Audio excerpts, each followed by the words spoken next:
Oppo ने अभी recently एक नया मॉडल लॉन्च किया है जो कि काफ़ी मिडनाइट रेंज में है। फ़ोन हमारे सामने है।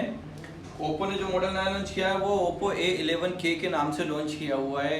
करेंगे हम अनबॉक्सिंग मॉडल की, बताएंगे स्पेसिफिकेशन ऑल ओवर। मैं हूँ राज, लेट्स करते हैं बॉक्स ब्रांडिंग की बात। तो ओप्पो जैसे सभी फ़ोनों में देता है तो ऊपर फ़ोन का मोनो बना के देता है, इसमें कुछ भी नहीं है, प्लेन कर दिया है इन्होंने।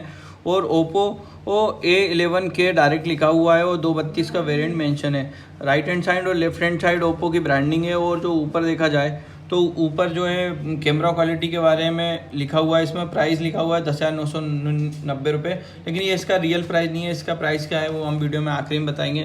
तो ओपन कर लेते हैं बॉक्स को। बॉक्स में मिनी केस एक दिया हुआ है, एक सिलिकॉन कवर दिया हुआ है और यूज़र मेनू गाइड वगैरह दी हुई है और एक सिम इंजेक्टर टूल दिया है।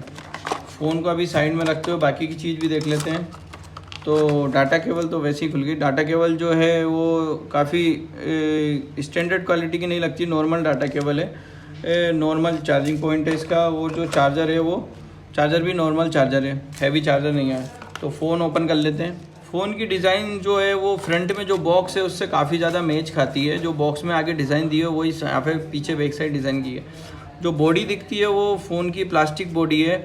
प्लास्टिक बॉडी होने के साथ साथ ये थोड़ी सी शाइनिंग में है, लेकिन ग्लासेस फिनिश नहीं है इसके अंदर, हल्की सी मेट फिनिश है।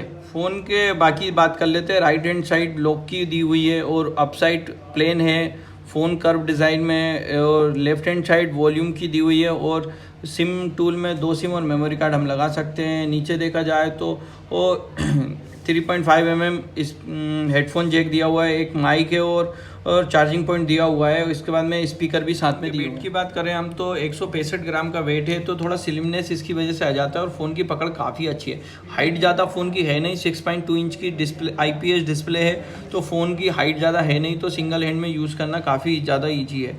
और फ़ोन की पकड़ थोड़ी ज़्यादा प्रीमियम लगती है, अच्छी पकड़ अच्छी है, बहुत बेहतरीन पकड़। बात करें तो 4230 mAh की बैटरी है, जो कि इसके बावजूद भी फ़ोन में इतना वेटेड महसूस होता नहीं है कि इतनी बैटरी होने के बावजूद भी फ़ोन लाइट वेट लगता है हमें। कैमरे की बात करें हम तो पीछे 2 कैमरे दिए हुए हैं। कैमरा एक 13 मेगापिक्सल का रियर कैमरा है और 2 मेगापिक्सल का डीप सेंसर कैमरा है। और फ्रंट में कैमरे की बात करें हम तो फ्रंट में जो है 5 मेगापिक्सल का कैमरा है। इसमें कुछ फ़ोटो लिए मैंने आपसे शेयर कर। फ्रंट कैमरे की फ़ोटो है, इसमें खास ज़्यादा डिटेलिंग देखने को मिलती नहीं है, लेकिन हल्का सा ब्लर हो जाता है और फ़ोटो एवरेजन थोड़ी अच्छी दिखाई देती है।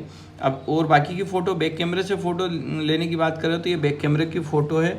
इसमें हल्की डिटेलिंग मिल जाती है, लेकिन ज़्यादा डिटेलिंग नहीं मिल पाती है। रेट के हिसाब से कैमरा उसी हिसाब से दिया हुआ है। फ़ोन के प्रोसेसर और एंड्रॉयड वर्जन की बात कर लें तो एंड्रॉयड वर्जन इसमें लेटेस्ट नहीं दिया है 10 का, इसमें पुराना ही 9 का एंड्रॉयड वर्जन दिया हुआ है। और इसका अंदर प्रोसेसर की बात करें तो हीलियो P35 का 2.3 ऑक्टा कोर प्रोसेसर दिया हुआ है फ़ोन में। तो ये जो वेरिएंट है वो 232 के रैम रोम के अंदर है हमारे पास। और जो रेट कंपनी ने इसका रखा हुआ है 8,990 रुपये रेट रखा हुआ है। और आपको वीडियो पसंद आए तो लाइक सब्सक्राइब करें और वीडियो शेयर करें। मिलते हैं हम नेक्स्ट वीडियो में। Bye bye.